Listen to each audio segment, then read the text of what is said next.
c'est Cyprien et lançons-nous dans les 12 infos du mardi 15 mars 2011. Et pour changer un petit peu d'histoire, puisque le 15 mars, en moins 44 avant Jésus-Christ, c'était il y a un moment, Jules César a été assassiné. Oui, de 23 coups de poignard lors d'une réunion... Quoi On a tué César? Oh non, mais j'adorais ces salades, moi. Tes petits bouts de poulet, là, c'était délicieux. Méchant de l'avoir tué. Tu veux vraiment commencer le 12 infos avec une blague aussi nulle? Moi, j'aime bien, ouais. Ouais. Sécurité! Non, ça va. Eh oh, j'ai fait du judo. Non. Yata. Tout de suite les breaking news. Vous vous souvenez du gagnant de l'émission China Got Talent, le pianiste sans bras? Bien, la Chine a encore plein de gens talentueux et surprenants. Voici une pianiste à qui il manque 5 doigts. Ah, c'est tellement beau, je suis à 2 doigts de pleurer. Quoi, qu'est-ce que j'ai dit? L'instant animalier du jour, on va jouer à un jeu. D'après vous, où est le vrai chien? Bon d'accord, là c'était simple. On va compliquer un petit peu alors. Deuxième jeu, cette fois-ci c'est pendant l'émission Thailand Got Talent. D'après vous, cette personne est un homme ou une femme? C'est facile comme jeu? Ah ouais? Alors, hein? Je vous laisse chercher la réponse. Hein, de toute façon, moi je ne l'ai pas. Et pendant ce temps-là, en Russie, lors d'une émission politique, un artiste et un écrivain se sont trompés. Ils pensaient être dans une émission de catch. On admire le temps de réaction de la sécurité.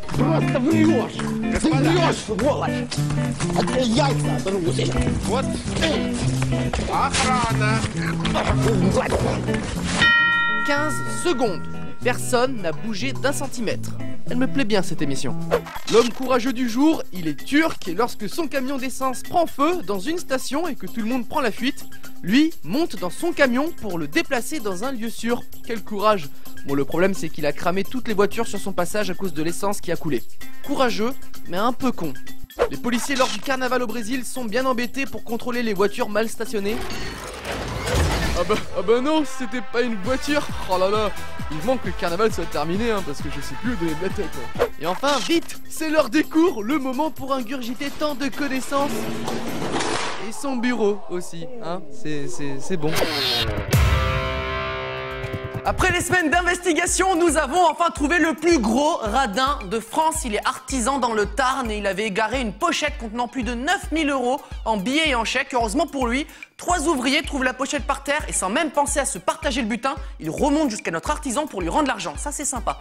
Et le petit détail qui en fait notre plus gros radin de France, il aurait donné 5 € de pourboire à ceux qui lui ont rendu la cagnotte. 9005. Alors, je ne suis pas spécialement radin, mais je crois que j'aurais réagi un petit peu différemment, hein. Oui, bonjour monsieur. Bonjour, j'ai retrouvé votre pochette avec 9000 € dedans.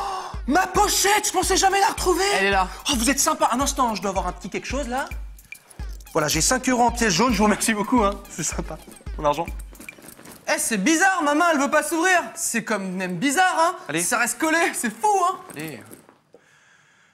Bon, d'accord, on fait moitié-moitié. Ah, c'est dingue. Ça s'est ouvert d'un coup, ça doit être psychologique ou je dois avoir une maladie, je pense. Ça. Bah, attendez, oh.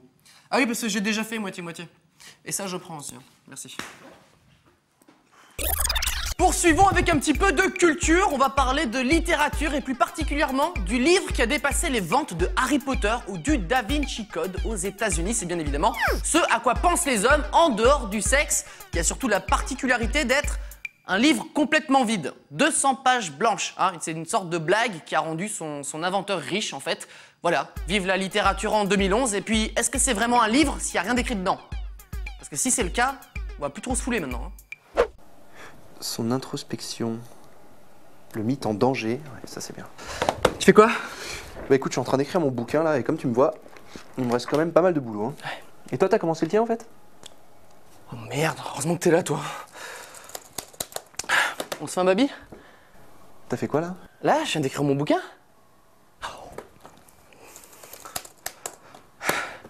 Et là? Là, je viens d'écrire le 2e tome, avant que j'oublie. Allez, on se fait un baby, je t'invite. Danger avec un J, hein. Danger. Ah oui. Et pour finir, l'étude à la con du jour, et ça ne se porte pas sur les Américains, mais sur les Anglais. Cette fois-ci, petite variante, et selon une étude du Birmingham Science City, un Anglais sur 5 pense que les sabres laser existent, comme dans Star Wars, et un Anglais sur 4 croit en la téléportation de l'homme. Et d'ailleurs, je ne vois pas où est le problème, puisque nous, ça fait longtemps qu'on a des sabres laser à énergie 12. Bah ouais. D'ailleurs, qu'est-ce qu'on se marre avec? La ferme.